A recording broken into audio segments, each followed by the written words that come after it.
Hello everyone and welcome to Unacademy. मेरा नाम है शिवांगी गौतम और आज की क्लास में हम एक बहुत ही इंपॉर्टेंट न्यूज आइटम को डिस्कस करने वाले हैं। हिंदुस्तान की अगर हम बात करें H3N2 इन्फ्लुएंजा का जो वेव है that has hit the country, IMA ने इससे रिलेटेड बहुत सारे डूज एंड डोंट्स का लिस्ट, सिम्टम्स का लिस्ट निकाला है। क्या क्या एडवाइजरी जारी करी है आईएमए जो इंडियन मेडिकल एसोसिएशन है, आज की क्लास में वो डिस्कस करेंगे।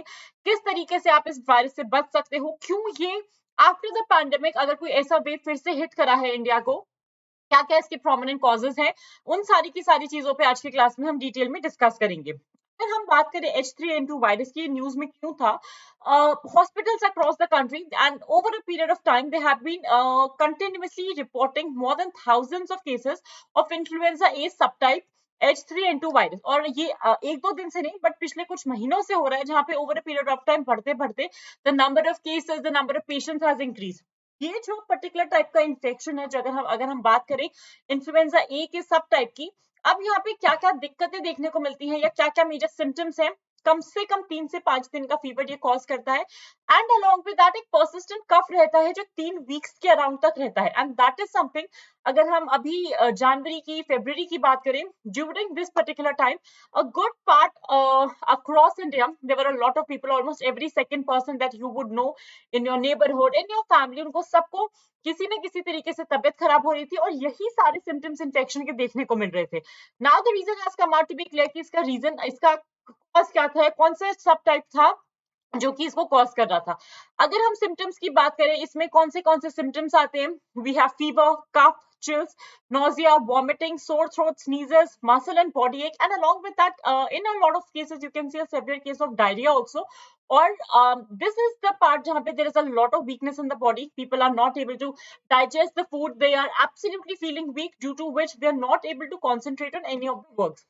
एंड डोंट्स की जो लिस्ट जारी की गई है, तो amongst the prominent part obviously जो कंसिस्टेंटली बोला गया था during even the covid wave कि भाई अपने हाथ रेगुलरली धो, अच्छे से धो, जितनी बार धो सकते हो, use soap and water to wash your hands, face mask को पहने रखो अगर कभी भी क्राउडेड एरिया में जा रहे हो। अगर आपको जरा सा भी लग रहा है कि हाँ जुकाम है, सर्दी है, you are not feeling well, ensure करो that in what form or in rather what manner can you take care of yourself or do not take off your mask। अगर सर्दी जुकाम है तो ट्राई करो कि अवॉइड करो आप क्राउडेड एरियाज में जाना। तब भी अगर बहुत इमरजेंसी है, so do not take off your mask, avoid touching mouth and nose continuously again and again, don't rub it while sneezing, while coughing, cover your mouth and nose। Along with that, stay hydrated because this is one of the areas, अगर dehydration होता है because of vomiting, because of diarrhoea, so body वैसे ही टूट जाती है।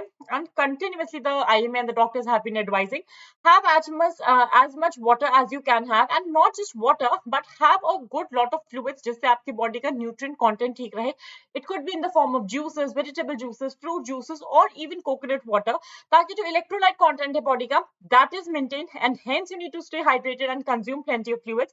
सिर्फ prescribed medicine लो जैसे कि पैरासिटामोल वगैरह फीवर और बॉडी एक के लिए, उसके अलावा खुद डॉक्टर बनने की जरूरत नहीं है, कुछ भी ऐसा करने की जरूरत नहीं है कि भाई लग रहा है कि जरा सा जुकाम है, बुखार है, कुछ कोई भी डायरिया का सिम्टम है तो हम कोई और मेडिसिन ले लेंगे। Do not try that, just have the prescribe medicine, जो भी डॉक्टर बोले डॉक्टर को दिखा के ही दवाइयां लो। There's a whole proper list of don'ts also, what not to do. Do not shake hand or use other contact based greeting. Be back to the pandemic wala time jab namaste karte the, ya the people used to do the leg shake, you can try that। Do not spit in public, like सार्वजनिक स्थानों पे, even if you're coughing or anything, try not to spit in public।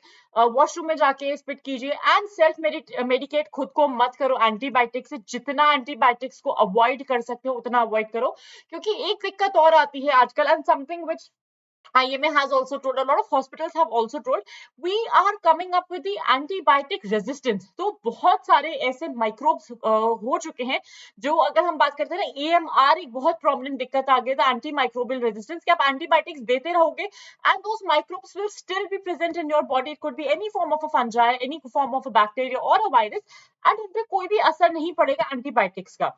Advice of IMA अगर आप देखोगे, consistently ये बोला गया है कि जो कॉमन कोल्ड का सीजनल टाइम था, अक्टूबर से फरवरी रहता है, बट अभी ये जो इन्फ्लुएंजा की वजह से ये बढ़ चुका है, तो इन्फ्लुएंजा वायरस की वजह से suddenly cough, nausea, vomiting, sore throat, fever, ये सब कुछ हो रहा था, जहां पे 50 से ऊपर के लोग जो थे वो अफेक्टेड थे, एंड एनीवन बिलो 15 इयर्स उस पर्टिकुलर पार्ट में ज्यादा हो रहा था।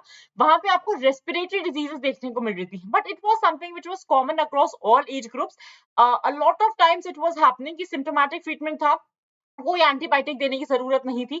एरिथ्रोमाइसिन वगैरह इनकी थोड़ा बहुत टाइम के लिए ले सकते थे, but with a lot of care, और 4-5 दिन का कोर्स खत्म करने के बाद you do not need any antibiotics.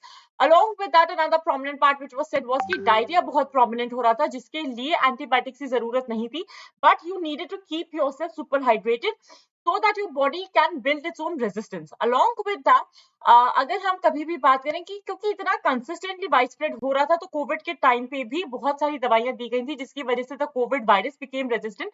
तो बेटर था कि आप डायग्नोज करवाओ, go to a doctor, only if doctor suggest for antibiotic तभी लो, वरना मत लो। Who were the people at risk? Obviously वो लोग जहाँ पे, क्योंकि सर्ज हुआ था एयर पोल्यूशन में, पर्ली को जलाने की वजह से, स्टबल बर्निंग की वजह से हमेशा एयर पोल्यूशन में सर्ज आता है, तो रेस्पिरेटरी इन्फेक्शन लोगों को हो गए। अपर रेस्पिरेटरी इन्फेक्शन की वजह से फीवर बहुत बढ़ गया, और 15 साल से 50 साल की उम्र के जो लोग हैं, उनको सबसे ज्यादा दिक्कत झेलनी पड़ी इस पर्टिकुलर टाइम में। मेरी तरफ से आज की क्लास में बस इतना ही। Stay safe and stay tuned for more at Unacademy. Take care of yourself. Like this video, share it as much as you can, and subscribe कीजिए UPSC Unstoppable को. Thank you so much and have a fantastic day, everyone.